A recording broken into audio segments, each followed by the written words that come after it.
आपको लगता है आज के टाइम में कि लोग जो कहते हैं कि प्यार में देखना बंद हो आता है, आप सही चीजों को भी देखने का, आप अपने दिल को वजह देते हो, समझा लेते हो अपने आप को? ऐसा कह सकते हैं कि हम जो देखना चाहते हैं वही हमें दिखता भी है। ठीक है, तो ये हैप्पी पीरियड फिर कितना लंबा चला आपका? ये चला करीबन मुश्किल से 1 साल। 1 साल के बाद हम साथ में काम करने लगे। उसके बाद उनका वो डोमिनेटिंग वाला जो फेज था ना, वो शुरू हो गया। किस चीज को डोमिनेंस? डोमिनेंस एज इन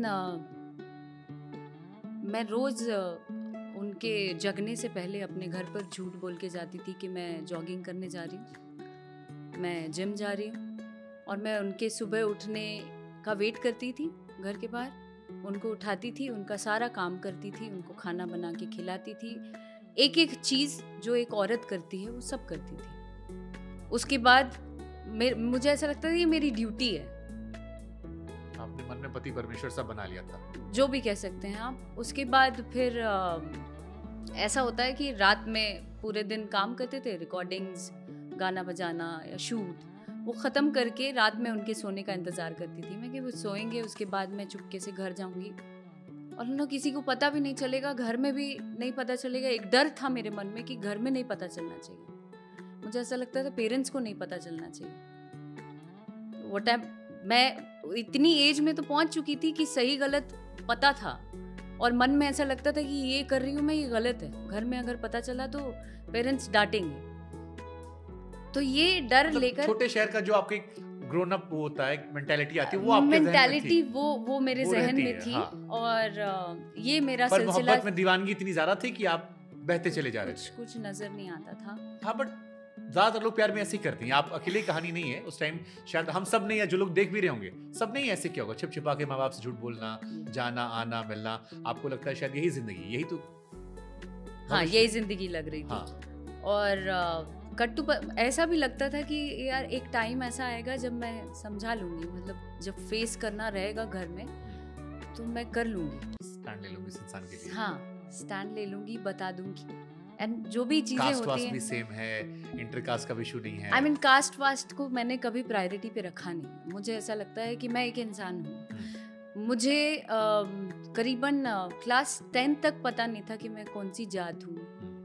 मैं इंडस्ट्री में आने के बाद मुझे पता चला मैं कौन सी जात हूँ, और वो भी लोगों द्वारा। मेरे पेरेंट्स ने कभी मुझसे चर्चा ही नहीं की हम ये जाते हैं, तुम्हारी माँ ये जाते हैं। हालांकि मेरे पेरेंट्स का इंटरकास्ट मैरिज है, लेकिन मुझे जाति नहीं पता था कि मम्मी का कौन सा जात है, पापा का कौन सा जात है, नहीं पता था। हमको ट्विटर पे पता लगा था हम ब्राह्मण है, उससे पहले हमको अंदाजा नहीं था। ट्विटर पे हमको स्पेशली बताया गया था, अच्छा, कि तुम ब्राह्मण हो, ब्राह्मण ऐसे होते हैं, ऐसा था। अच्छा, पर मैं अभी भी उसको आगे नहीं रखती हूँ। मैं इंसान हूँ और मैं ऐसे ही जीना चाहती हूँ। मरते दम तक मुझे कोई बोले कि आप इस जात से हैं, मैं नहीं, उसमें पढ़ना नहीं चाहती हूँ। मैं सफोकेट करता है मुझे ये चीज़।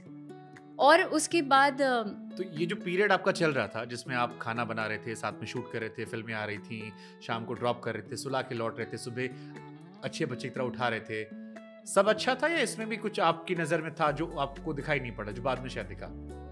1 साल बाद क्या 1 साल होते होते ऐसा हो गया कि जब देखा कि क्लच में आ गई है, फिर होने लगा कि तुम स्टेज पे सबके सामने बोलो कि तुम्हारा मेरे से अफेयर है। तुम फिल्मों के दौरान सबको बोलो इंडस्ट्री में कि तुम्हारा मुझसे कुछ है। तुम और मैं कहती थी, डर लगता था घर में पता चल जाएगा, ऐसा वैसा। ओ दैट मीन्स कि तुमको दिखाना है कि तुम और भी कहीं एक्सप्लोर कर सकती हो, एक्सप्लोर कर सकती हो, लोगों से मिल सकती हो, तुमको काम पाना है, तुम रिश्ते बनाओगी, तुम और लोगों को फ्लर्ट करोगी। बहुत सी बातें ऐसी थी, जबकि मेरे मन के भीतर ये ज़रा, मतलब दूर दूर तक मैंने नहीं सोचा था कि मैं एक इंसान के साथ किसी को डेट कर रही हूँ, उसके बाद मैं नज़र उठा के भी किसी को देख लेती हूँ तो वो पाप है। मेरे जैसी लड़की को उस समय ऐसा लगता था। अब ये चीज़ें शुरू हुई, स्टेज पे जाने लगी मैं। फिर एक दौर शुरू हुआ जहाँ पे मुझे पैर छूना था। मैं पब्लिकली जाऊँ स्टेज पे, मेरा पैर छूना है। तो ये पवन सिंह ने आपसे कहा क्या कि पैर छूना? जी जी, मेरा पैर छूना है क्योंकि मुझे पसंद है। मेरा पैर छूना है, स्टेज पे चढ़ते लोगों को बोलना है, लोग जैसे बोले वैसे ही रहना है, और आपने मैं किया? जैसा बोलूं वैसे ही रहना है। जी, आपने किया? मैंने आपने किया। स्टेज पे पैर छुए आपने? मैंने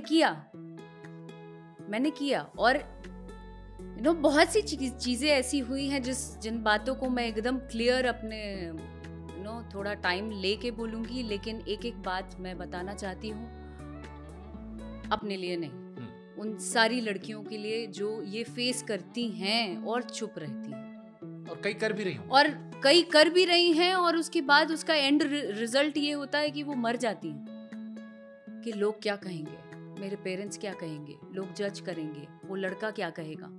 तो वो समाज की जो कुरीतियां हैं ना, उन जद्दोजहद में मैं मारना नहीं चाहती हूँ और आने वाली लड़कियों को। इसलिए मैं उन सारी बातों पे, उन सारे मुद्दों को आज ख़त्म करना चाहती हूँ।